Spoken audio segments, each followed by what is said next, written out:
ಸಚಿವ ಸ್ಥಾನವನ್ನು ಕೊಡಬಹುದು ಅಂತ ಹೇಳಲಾಗ್ತಿದೆ. ಬುಧವಾರ ಸಂಜೆ ಅಂದರೆ ಜೂನ್ 3ಕ್ಕೆ 4:05 ಕರ್ನಾಟಕದ ಮುಖ್ಯಮಂತ್ರಿ ಡಿಕೆ ಶಿವಕುಮಾರ್ ಪ್ರಮಾಣವಚನ ಸ್ವೀಕಾರ ಮಾಡ್ತಾರೆ. ಡಿಕೆಶಿ ಕ್ಯಾಬಿನೆಟ್ನಲ್ಲಿ ಯಾರಿಗೆಲ್ಲ ಅವಕಾಶ ಸಿಗುತ್ತೆ, ಯಾರೆಲ್ಲ ಸಚಿವರಾಗ್ತಾರೆ, ಡಿಕೆ ಸಂಪುಟದಲ್ಲಿ ಹೊಸಬರಿಗೆ ಸಿಗುತ್ತಾ ಚಾನ್ಸ್, ಹೊಸ ಮುಖಗಳಿಗೆ ಮಣೆ ಹಾಕ್ತಾರಾ, ಯಾರಿಗೆ ಅವಕಾಶ ಸಿಗುತ್ತೆ, ಯಾವ ಭಾಗದವರಿಗೆ ಅವಕಾಶ ಕೊಡ್ತಾರೆ? 4 DCM ಹುದ್ದೆ ಸೃಷ್ಟಿಗೆ ಹೈಕಮಾಂಡ್ ಚಿಂತನೆ ಮಾಡಿದೆ ಅಂತೆ. 4 DCM ಉಪಮುಖ್ಯಮಂತ್ರಿ ಸ್ಥಾನ ಸಮುದಾಯವಾರು ಕೊಡಬಹುದು, ಸಾಧ್ಯತೆಗಳು ಬಹಳ ಇದೆ. ಕುತೂಹಲ ಮೂಡಿಸಿದೆ ಈಗ ಕ್ಯಾಬಿನೆಟ್ ಹೆಂಗಿರುತ್ತೆ ಅಂತ. DCM ಆದ್ರೆ 4 ಅಂತಂದ್ರೆ ಒಂದು ದಲಿತ ಕೋಟ, ಇನ್ನೊಂದು ಲಿಂಗಾಯತ್ ಕೋಟ, ಅದಾದ್ಮೇಲೆ ಅಲ್ಪಸಂಖ್ಯಾತ ಅಂದ್ರೆ ಮುಸ್ಲಿಂ ಕೋಟ, ಇನ್ನೊಂದು ಹಿಂದುಳಿದ ವರ್ಗ ಅಂತ ಹೇಳಲಾಗ್ತಾ ಇದೆ. ದಲಿತ ಕೋಟಾದಡಿ ಪ್ರಿಯಾಂಕ್ ಖರ್ಗೆ ಪರಮೇಶ್ವರ್ ಹೆಸರು ಬಲವಾಗಿ ಕೇಳಿ ಬರ್ತಾ ಇದೆ. ಇಬ್ಬರಲ್ಲಿ ಒಬ್ಬರು ಕಟ್ಟಬಹುದು ಪಟ್ಟ. ಲಿಂಗಾಯತ್ ಕೋಟದಲ್ಲಿ MB ಪಾಟೀಲ್ ಹೆಸರು ಬಲವಾಗಿ ಕೇಳಿ ಬರ್ತಾ ಇದೆ, ಅವರಿಗೆ ಪಟ್ಟ ಕಟ್ಟಬಹುದು DCM ಆಗಿ. ಇನ್ನೊಂದು ಮುಸ್ಲಿಂ ಜಮೀರ್ ಅಹಮದ್ UT ಖಾದರ್ ಅಂತ ಹೇಳ್ತಿದ್ದಾರೆ, ಇಬ್ಬರಲ್ಲಿ ಜಮೀರ್ ಅವ್ರ ಹೆಸರು ಬಲವಾಗಿ ಕೇಳಿ ಬರ್ತಾ ಇದೆ. ಇನ್ನೊಂದು ಯತೀಂದ್ರ ಸಿದ್ದರಾಮಯ್ಯ ಅವರ ಹೆಸರು ಕೂಡ ಇಲ್ಲಿ ಕೇಳಿ ಬರ್ತಾ ಇದೆ. ಹಳಬರಿಗೆ ಶಾಕ್ ಕೊಡ್ತಾರ ಹಾಗಾದ್ರೆ? 7 ರಿಂದ 8 ಜನ ಸಿದ್ದರಾಮಯ್ಯನವರ ಆಪ್ತರಿಗೆ ಇಲ್ಲಿ ಆಘಾತ ಕೊಡುವಂಥ ಸಾಧ್ಯತೆಗಳಿದ್ದಾವೆ. H. C. ಮಹದೇವಪ್ಪ, ಸತೀಶ್ ಜಾರಕಿಹೊಳಿ, ಪರಮೇಶ್ವರ್, ಸಂತೋಷ್ ಲಾಡ್, ದಿನೇಶ್ ಗುಂಡ್ರಾವ್, ವೆಂಕಟೇಶ್ ಇವ್ರಿಗೆಲ್ಲ ಮತ್ತೆ ಅವಕಾಶ ಸಿಗುತ್ತಾ? ಭೈರತಿ ಸುರೇಶ್ ನೋಡಿ, ಡಾಕ್ಟರ್ G. ಪರಮೇಶ್ವರ್ ದಲಿತ ಕೋಟಾ ಸಾಧ್ಯತೆಗಳಿದ್ದಾವೆ. DCMದು MB ಪಾಟೀಲ್ ಲಿಂಗಾಯತ ಕೋಟಾ ಅವಕಾಶ ಇದೆ, ಸಾಧ್ಯತೆಗಳು ಜಾಸ್ತಿ ಇದೆ. ಸಿದ್ದರಾಮಯ್ಯ OBC ಕೋಟಾ, ಇದಕ್ಕೆ ಎಷ್ಟರ ಮಟ್ಟಿಗೆ ಮಣೆ ಹಾಕ್ತಾರೆ? UT ಖಾದರ್ ಅಲ್ಪಸಂಖ್ಯಾತ ಕೋಟಾ, ಜಮೀರ್ ಅವ್ರದ್ದು ಕೂಡ ಹೆಸರು ಕೇಳಿ ಬರ್ತಾ ಇದೆ. ದಲಿತ ಕೋಟಾದಲ್ಲಿ ಪ್ರಿಯಾಂಕ್ ಖರ್ಗೆ ಅವ್ರದ್ದು ಇದೆ, ಓಡ್ತಾ ಇದೆ ಹೆಸರು. ಬಟ್ ಬಲವಾಗಿ ಕೇಳಿ ಬರ್ತಿರೋದು ಪರಮೇಶ್ವರ್ ಅವ್ರದ್ದು. ಪರಮೇಶ್ವರ್ ಅವರೀಗ ಹೋಮ್ ಮಿನಿಸ್ಟರ್ ಆಗಿದ್ದರು ಇಲ್ಲಿ ಸಿದ್ದರಾಮಯ್ಯವ್ರ ಕ್ಯಾಬಿನೆಟ್ನಲ್ಲಿ, ಮತ್ತು ಹಿರಿಯರು, ಮತ್ತು ಈ ಹಿಂದೆನೂ ಕೂಡ ಅವ್ರು DCM ಆಗಿದ್ದರು.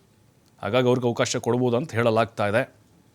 ಬಟ್ ಫೈನಲಿ ಎಷ್ಟು ಹುದ್ದೆ ಸೃಷ್ಟಿಯಾಗುತ್ತೆ DCMದು?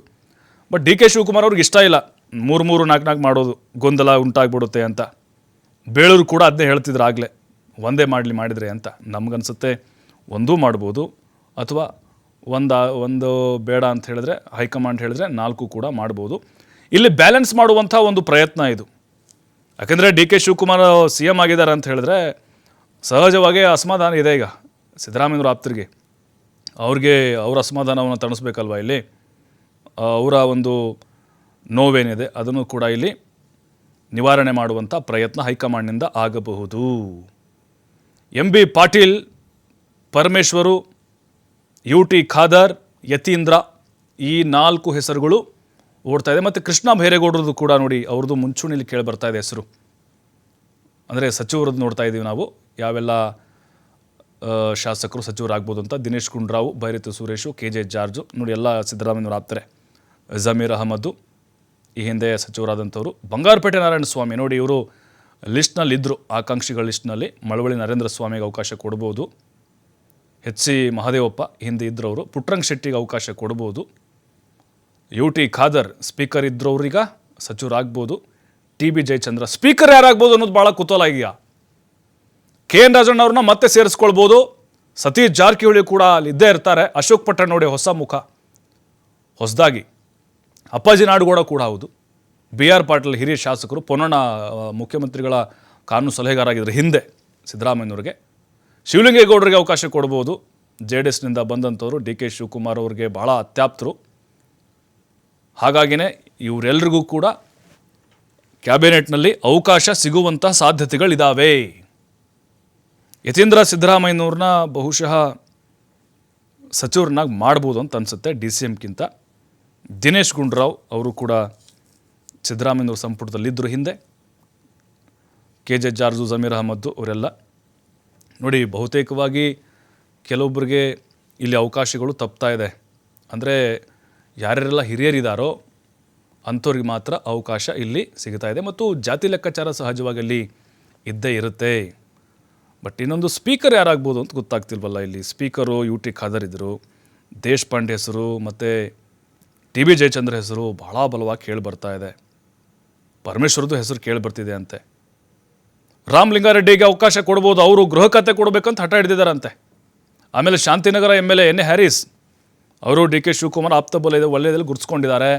ರಿಜ್ವಾನ್ ಅರ್ಷಾದ್ ಶಿವಾಜಿನಗರ MLA, ಆನೇಕಲ್ MLA ಶಿವಣ್ಣ ಅವ್ರದ್ದು ಕೂಡ ಬಲವಾಗಿ ಕೇಳಿ ಬರ್ತಾ ಇದೆ. ಆಮೇಲೆ ಮಾಗಡಿ MLA ಬಾಲಕೃಷ್ಣ, ಮಳವಳ್ಳಿ ನರೇಂದ್ರ ಸ್ವಾಮಿ, ಚಲವರಾಜಸ್ವಾಮಿ ಹಿಂದೆ ಸಚಿವರಾಗಿದ್ದರು, ಕೃಷಿ ಸಚಿವರು. ತನ್ವೀರ್ ಸೇಠ್ದು ಬಹಳ ಹೆಸರು ಈಗ ಮುಂಚೂಣಿಯಲ್ಲಿದೆ. ಗುಬ್ಬಿ ಶ್ರೀನಿವಾಸ್ ಅವರು JDSನಿಂದ ಬಂದಂಥವ್ರು, ಅವರು ಕೂಡ ಕೇಳ್ತಿದ್ರು ಓಪನ್ ಆಗಿನೇ. ನಾಗೇಂದ್ರಗೆ ಮತ್ತೆ ಮಣೆ ಹಾಕ್ಬೋದು, ರಾಜೀನಾಮೆ ಕೊಟ್ಟಿದ್ರು ಅವರು. ಶರತ್ ಬಚ್ಚೇಗೌಡ ನೋಡಿ ಹೊಸ ಯುವ ಮುಖ. ಲಕ್ಷ್ಮೀ ಹೆಬ್ಬಾಳ್ಕರ್ ಮತ್ತೆ ಸಚಿವರಾಗ್ಬೋದು. ಲಕ್ಷ್ಮಣ್ ಸವದಿ ಕೂಡ ಅಷ್ಟೇ BJಪಿಯಿಂದ ಬಂದಂಥವ್ರು. KH ಮುನಿಯಪ್ಪ ಅವ್ರಿಗೆ ಅಥವಾ ಅವರ ಪುತ್ರಿ ಕೊಡ್ಬೋದು ಅಂತಿದೆ. ಮಧು ಬಂಗಾರಪ್ಪ ಶಿಕ್ಷಣ ಸಚಿವರಾಗಿದ್ದರು. ಭದ್ರಾವತಿ MLA ಸಂಗಮೇಶ್ ಅವರು ಕೂಡ ಇವತ್ತು ಹೇಳಿದರು ನನಗೂ ಅವಕಾಶ ಕೊಡಲಿ ಅಂತ. ಯಶವಂತರಾಯಗೌಡ ಪಾಟೀಲ್ ಅವರು ಈ ಹಿಂದೆನೂ ಕೂಡ ಕೇಳ್ಕೊಂಬರ್ತಿದ್ರು. ಬಟ್ ಈಗ ಅವಕಾಶ ಸಿಗುತ್ತಾ ಮತ್ತೆ. ರಾಮಲಿಂಗಾರೆಡ್ಡಿ ಅವರು ಸಾರಿಗೆ ಸಚಿವರಾಗಿದ್ದರು, ಮುಜರಾಗಿದ್ದರು, ಮತ್ತು ಈಗ ಯಾವ ಖಾತೆ ಕೊಡ್ಬೋದು ಮಾಡಿದರೆ. ರಿಜ್ವಾನ್ ಅರ್ಷಾದ್ ಸಚಿವರಾದರೆ ಮೊದಲ ಬಾರಿ, ಫಸ್ಟ್ ಟೈಮ್ ಅವರು. ಇನ್ನು ಆನೇಕಲ್ ಶಿವಣ್ಣ ಕೂಡ DK ಶಿವಕುಮಾರ್ ಆಪ್ತ ಬಳಗದಲ್ಲಿ ಗುರುತಿಸ್ಕೊಂಡಿದ್ದಾರೆ. ಈಗ ಪ್ರಾದೇಶಿಕವಾರು ಯಾವ ಲೆಕ್ಕಾಚಾರ ಹಾಕ್ತಾರೆ ನೋಡಬೇಕು. ಒಂದು ಜಿಲ್ಲೆಗೆ ಈಗ ಬೆಳಗಾವಿ ದೊಡ್ಡ ಜಿಲ್ಲೆ, ಅಲ್ಲಿ 3 ಕೊಡಬೇಕು ಅಂತ ಕೇಳ್ತಿದ್ದಾರೆ. ಈ ಹಿಂದೆ ಇಬ್ಬರಿದ್ದರು, ಸತೀಶ್ ಜಾರಕಿಹೊಳಿ ಮತ್ತು ಲಕ್ಷ್ಮೀ ಹೆಬ್ಬಾಳ್ಕರ್. ಈಗ ಸೌದಿ 3 ಆಗಿಬಿಡುತ್ತೆ. ಹೆಂಗಿದು 3 ಜನಕ್ಕೂ ಕೊಡ್ತಾರಾ ಅಥವಾ 3ರಲ್ಲಿ ಯಾರಿಗೂ ಕೊಡ್ಬೋದು, ಅಂದರೆ ಯಾರನ್ನ ಅಲ್ಲಿ ಸೇರಿಸ್ಕೊಳ್ಳಲ್ಲ. ಈಗ ಮಂಡ್ಯ ಅಂತ ಬಂದಾಗ ಮಳವಳ್ಳಿ ನರೇಂದ್ರ ಸ್ವಾಮಿ ಇದ್ದಾರೆ, ಆಮೇಲೆ ಚಲುವರಾಯಸ್ವಾಮಿ ಇದ್ದಾರೆ. ಅಲ್ಲಿ ಅವಕಾಶ ಹೆಂಗೆ, ಒಂದು ಜಿಲ್ಲೆ ಎರಡು ಕೊಟ್ಬಿಡ್ತಾರಾ? 1 ಕೊಟ್ಟಿದ್ದರು ಲಾಸ್ಟ್ ಟೈಮ್ ಸಿದ್ದರಾಮಯ್ಯನವರ ಕ್ಯಾಬಿನೆಟ್ನಲ್ಲಿ. ಇನ್ನು ರಾಮನಗರ ಅಂತ ಬಂದಾಗ ಇಲ್ಲಿ ಮಾಗಡಿ ಬಾಲಕೃಷ್ಣ ಅವ್ರಿಗೆ ಅವಕಾಶ ಸಿಗೋ ಸಾಧ್ಯತೆಗಳು ಭಾಳ ಇದೆ. TB ಜಯಚಂದ್ರ ತುಮಕೂರು ಜಿಲ್ಲೆ, ಅಲ್ಲಿ ಪರಮೇಶ್ವರ್ ಇದ್ದಾರೆ, ಮತ್ತು ರಾಜಣ್ಣ ಇದ್ದಾರೆ. 3 ಜನ ಆಗ್ಬಿಡ್ತಾರಲ್ಲ ಒಂದು ಜಿಲ್ಲೆಯಿಂದ, ತುಮಕೂರಿನಿಂದ. ಹಾಗಾಗಿ ಅಲ್ಲಿ ಏನು ಮಾಡ್ತಾರೆ ನೋಡಬೇಕು. ರಾಜಣ್ಣ ಅವ್ರಿಗೆ ಮತ್ತೆ ಅವಕಾಶ ಸಿಗಲ್ವಾ? ಇನ್ನು DCM ಕೋಟಾ ನೋಡ್ತಾ ಇದ್ವಿ ನಾವು. ಬಹುತೇಕವಾಗಿ G ಪರಮೇಶ್ವರ್ ಅವ್ರಿಗೆ ಅವಕಾಶ ಸಿಗಬಹುದು. MB ಪಾಟೀಲ್ ಆಕಾಂಕ್ಷಿಯಾಗಿದ್ದಾರೆ. ಯತೀಂದ್ರ ಅವ್ರಿಗೆ ಏನು ಮಾಡ್ಬೋದು ಇಲ್ಲಿ? DCM ಕೊಟ್ಟರೆ ಏನಾಗ್ಬಿಡುತ್ತೆ ಅಂತ ಹೇಳಿದ್ರೆ, ಪುತ್ರ ವ್ಯಾಮೋಹಪ, ಸಿದ್ದರಾಮಯ್ಯನವ್ರು ಲಾಬಿ ಮಾಡಿದ್ದಾರೆ, ಸಿದ್ದರಾಮಯ್ಯನವ್ರಿಗೆ ಸಮಾಧಾನ ಮಾಡಲಿಕ್ಕೆ ಈ ಖಾತೆಯನ್ನು ಕೊಟ್ಟಿದ್ದಾರೆ ಅಂತ ಸುಮ್ಮನೆ ಆರೋಪ ಯಾಕೆ? ಅದಕ್ಕೆ ಸಿದ್ದರಾಮಯ್ಯನವರು ಭಾಳ ವಿನಮ್ರವಾಗಿ ಅದನ್ನು ತಿರಸ್ಕಾರ ಮಾಡಿದ್ದಾರೆ ಅಂತ ಹೇಳಲಾಗ್ತಾ ಇದೆ. ಬಟ್ ಮಿನಿಸ್ಟರ್ ಆಗ್ಬೋದು ಇಲ್ಲಿ.